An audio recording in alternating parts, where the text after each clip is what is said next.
This is my cousin Ata. He's receiving his Tātatau, a traditional Tongan tattoo. When my family planned this trip to Tonga, I never imagined we'd be here to witness this. Looking back, it feels like so many things had to align for me to be a part of this moment. You see, the tufuga Tātatau Li'ai Whaiva was meant to arrive at an earlier date, but his circumstances led him to being here now at this point in time. And that meant Ata was able to be marked by him. This group of Samoan men had come to Tonga for work, but their ferry to another island was delayed, which meant they were stuck in Tonga unexpectedly. And that meant they were available to help out with the Tātatau process. As for us, well, we had booked our tickets a year ago, and we were just intending to come for a little holiday with some friends. Yet, somehow, we arrived at exactly the right time. Everything just seemed to align.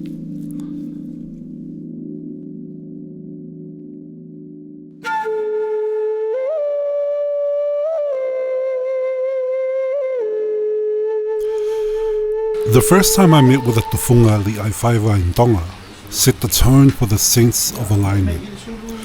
Whether you believe things happen for a reason or simply by chance, there are moments in life where everything just falls into place.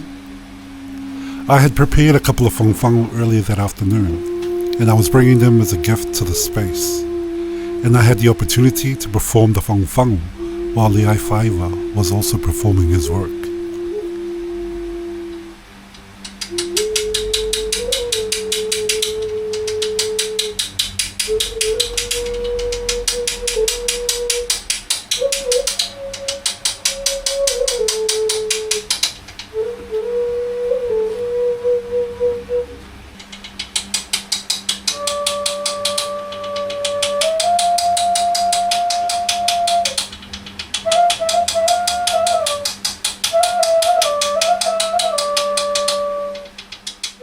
We uphold this side of our tradition.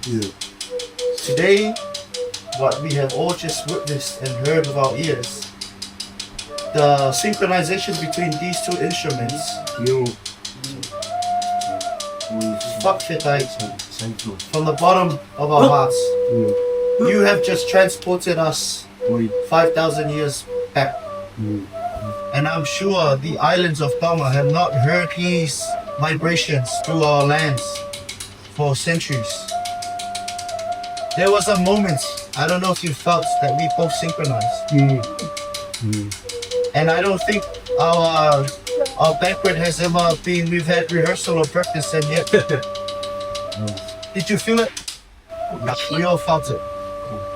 Thank you for your dedication and your resilience to keep learning and to bring back this another aspect of our culture.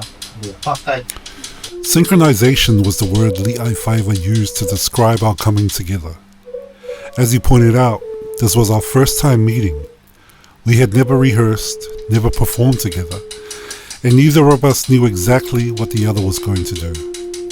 Yet somewhere between the tapping of the au and the sound of the whangwhangu, our rhythms found each other. That observation stayed with me because in many ways it seemed to capture everything that was unfolding around this Tātatau process. Different people, different circumstances and different journeys had all converged in the same place at the same time. None of it appeared to have been deliberately orchestrated, yet somehow these separate elements found their place alongside one another, each contributing to what was taking place. And perhaps, like the rhythm of the whangwhangu and the au, there are moments when things simply come into synchronization.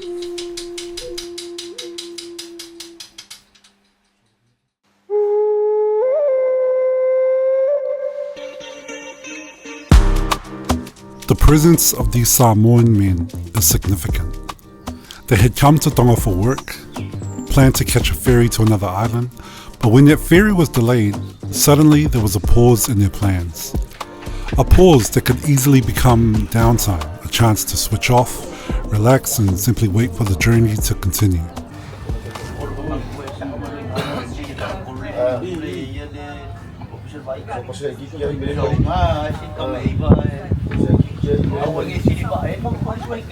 But what struck me was how quickly they seemed to shift into a different mode. Their availability became service. I think of water when its usual path is interrupted. It doesn't simply stop. It responds to the landscape in front of it, finding another course and filling spaces that become available to it. So in a similar way, when the path these men had expected to take was temporarily closed, the energy seemed to flow towards what was needed around them. They became stretchers, they prepared and served the ava, they helped with the umu, and through these different acts they entered into a mode of tautua, service. And it just so happened that one of them was the brother-in-law of Leai Whaiva, and this was their first time to work together in this kind of space. My wife's sister. But we met them multiple occasions, and this is the first time we are able to work together. Amazing. Unplanned. Amazing. Ollie, my dog. That was meant to be. They were supposed to come the week before we did. But canceled just because we was uncertain. We were supposed to go on Monday, August.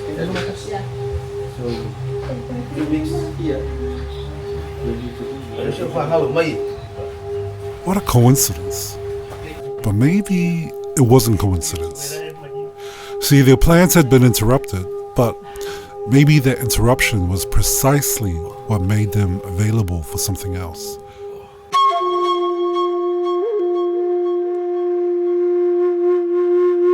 Even though our journey to that moment felt unexpected, what I found during my time with the Samoan men, with the tufuga, was a sense of order and structure. I began to notice how everyone had a role. The younger men quietly serving, preparing the ava, helping wherever needed. There was an order to how Ata was cared for when he wasn't being marked, like being ensured that he was showering every 4 hours, even throughout the night. And there would be one of the Samoan men reminding him when it was time to shower. I remember Leslie, one of the Samoan men in the group, a Matai, explaining that while Ata was receiving his tātatau, they would refrain from certain things like shaving, using colognes, etc., out of respect for the receiver of the tātatau. And there would be one of the boys, Francisi, following Ata everywhere to make sure that he was all good. Service was simply part of the culture surrounding tātatau. Even just listening to a conversation with Leai Whaiva and his questions and queries to ensure that the process is guided by principles and protocols, that the process adheres to some sort of form and reflects cultural appropriateness. All these served as a reminder that while the alignment of this experience seemed coincidental, the decisions made throughout the process was anything but coincidental. It was intentional. And this provided order and structure.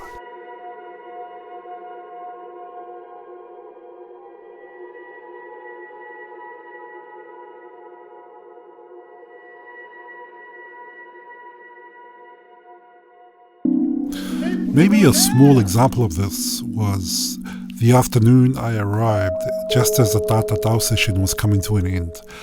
I apologized to Ata for being late and missing his session, and he replied, "You came right on time." For some reason, that felt profoundly reassuring. To close the day, we gathered for an ava ceremony.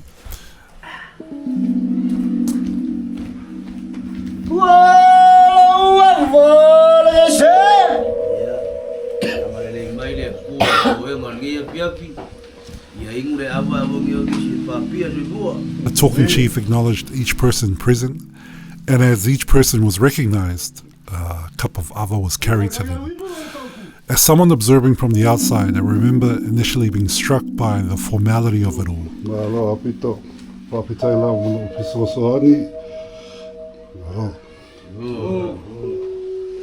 Maybe it was because in another setting, this could have easily felt like just another afternoon with the boys, or perhaps the tātatau itself wasn't complete, and they weren't marking the end of the entire journey, they were just simply finishing for the day.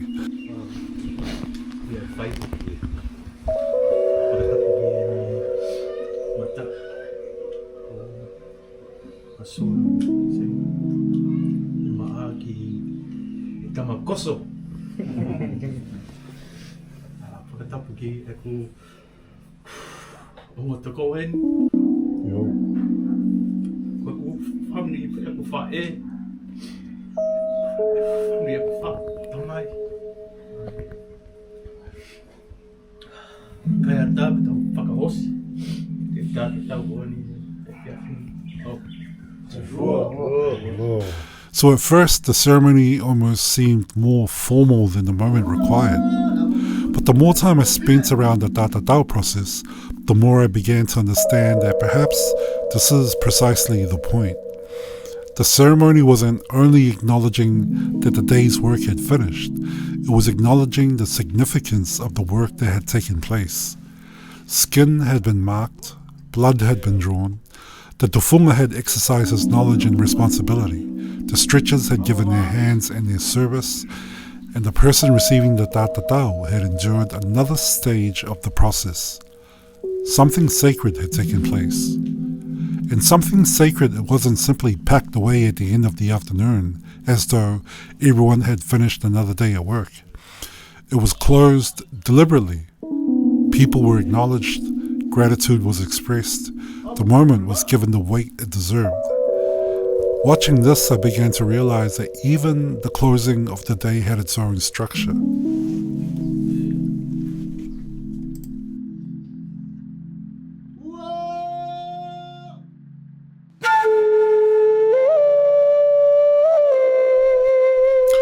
But perhaps nowhere was the sense of order and structure more clearly expressed than in the work of the tufuga himself.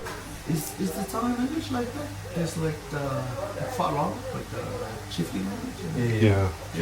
The commoner, chiefly, they call it noble. Commoner, chiefly, tu'i. I think you remember your cousin was saying that tu'i is guy, or the oiki, the noble is Ilo. and then Taumafa. tamafa. For tu'i. Oh, the standard of Ava. No, No, eating, to eat. just eating. So for the commoner it's kai, Yeah. for nopel it's ilo, and then for the tu'i it's tamafa. Same as what you explained with Saele, Sau, and then Afio. Was it the three? Yeah. And then Susu, man. Oh, Susu's for the The highest. highest chief. So, Sahel is lowest. Lusau is everyday language. Yeah, Fio Mai is chiefly language. Susu Mai is like argument. yeah. That's so fascinating. Especially because Māori just use haere or haere as like Yeah. the standard of how they greet and welcome everyone. Even in this conversation exploring language, we're reminded that the sense of structure and order extends even into the way we communicate. Our words are not separate from the relationships around us. In fact, if anything, it reinforces these relationships. Who we are speaking to, the setting, our relationships to one another matters. And with that comes an understanding that there is an appropriate way to speak for the moment we find ourselves in. There seems to be an appropriate place for everything, and even our language carries an awareness of that order.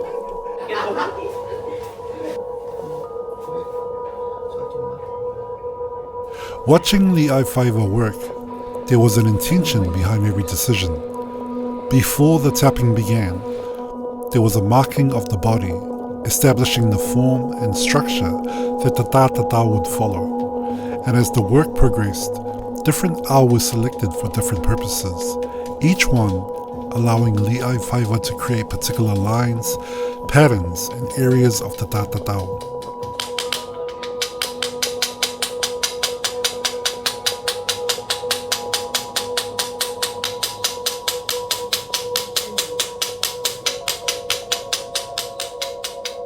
What from a distance could sound like a simple repetition of tapping was, up close, something far more deliberate. There was a rhythm to his work, but within that rhythm were countless decisions. Where to begin, where to stop, which ao to use, how a line should sit against the body, when the skin needed great attention, when to move from one section to another. Nothing seemed arbitrary, and perhaps this was another dimension of Tātatau that I was beginning to appreciate.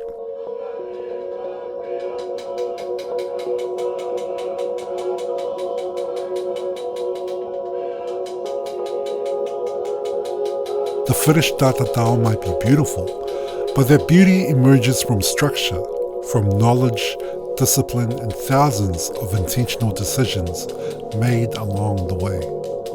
And there was something else about Li'ai being here that I found meaningful. Li'ai is Samoan, but he also carries Tongan heritage. He had come to Tonga not only to perform Tātatau, but also to connect with his own Tongan family. There was something poetic about that.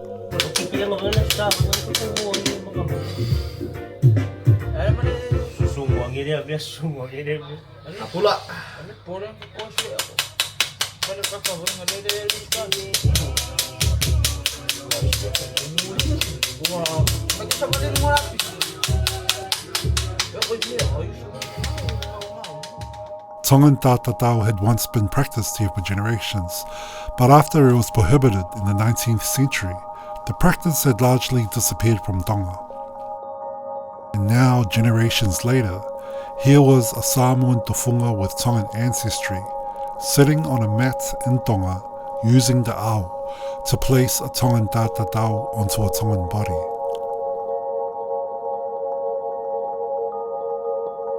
So you see, across the moana, knowledge and relationships have never existed neatly within the borders we draw around our islands today. Tonga and Samoa have histories of movement, exchange, kinship and connection. So perhaps Li'ai presence in Tonga wasn't simply the story of something returning. Perhaps it was another example of things coming into alignment. A Samoan tufuga, his Tongan ancestry, Tongan skin being stretched by the Samoan hands, and the Tongan Tātatau taking form once again on Tongan soil.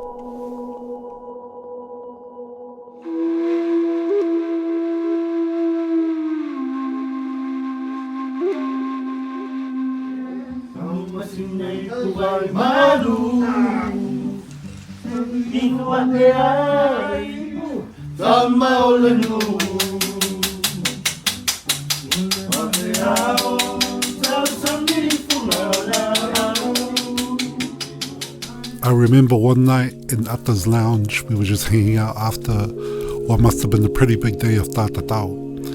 And at one point I turned around and saw Atta giving one of the stretchers a back massage. And at first I thought they were just mucking around. But then I realized he was actually helping him to work through the tension in his back. It was a small moment, but it made me appreciate just how physically demanding the role of the stretcher was. For hours they had been sitting around Atta, holding his skin taut, maintaining that tension so that Li'ai could do his work with precision. And there was something quite telling about seeing Atta, the person who had spent the day enduring the pain of Tātatau, now looking after one of the men who had been helping him through it. Over those days, I think their service to Atta naturally brought them closer together. They looked after him while he was on the mat, and in moments like this, you could see the care being returned. It was another reminder that although one person carries the Tātatau, the process asks something of everyone around them. It's easy to focus only on the tufuga, but every clean line relies on the skin being stretched evenly. Precision is shared.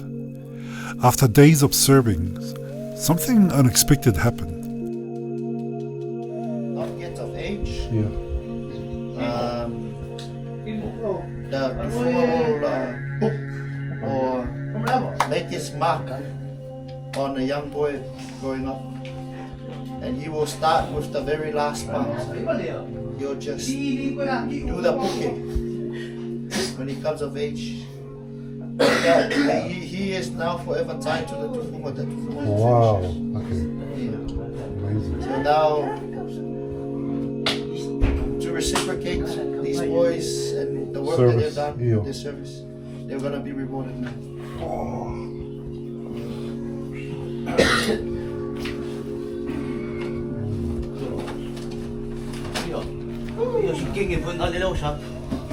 Ja, ja lah. Det sa jag må med jag vill komma The tufuga invited some of the young men to receive markings themselves. Watching their excitement was one of the highlights for me. It felt like more than a gift.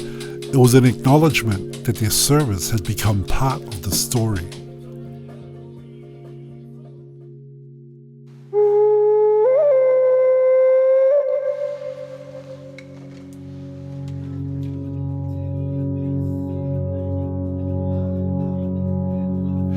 I arrived in Tonga thinking I was going to witness my cousin receiving his tātatau, but I left with a much deeper appreciation of the people brought together by this process.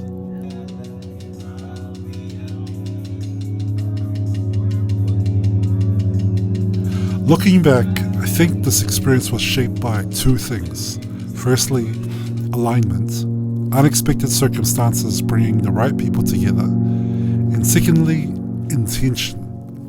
Once those people came together, everything that followed was guided by purpose, by service, by structure. Maybe that's what stayed with me the most. Meaning isn't created by chance alone. Sometimes life aligns the opportunity, and it's our intention and our service that makes it matter.